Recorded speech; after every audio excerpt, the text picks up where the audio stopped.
More on that major lawsuit against the world's largest chip maker, Intel. Bloomberg's Cris Valerio standing by with more. Cris?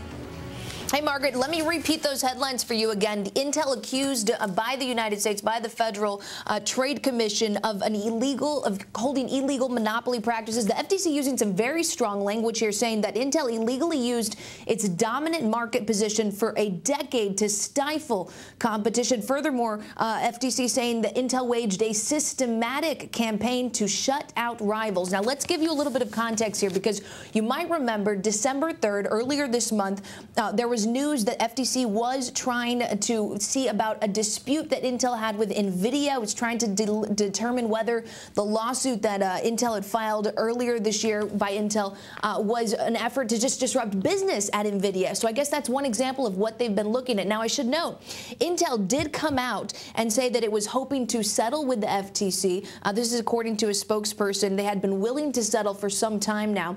Shares of Intel, by the way, down just a bit, about 1.8% right now, but shares of NVIDIA having a very big day, really jumping as the FTC sues Intel. Also want to remind our viewers kind of the context of all the battles that Intel's been waging on this front. You might remember earlier last month, the company settled an antitrust fight with Advanced Micro Devices. So really a lot going on here. Also remember Chris Cuomo in New York also was one of the putting a lawsuit forth towards Intel. So a lot of these things coming to head. You've seen the FTC coming out with these headlines accusing the U.S. Of Intel, I should say, of illegal monopoly practices, and using some very strong language there. So certainly a history that you're seeing kind of come to the forefront today, and it's certainly a case that a lot of people are going to be watching, especially within this marketplace. By the way, just want to read a few more headlines that came out with the FTC. The FTC saying that Intel used restrictive dealing. The FTC saying that Intel secretly redesigned key software.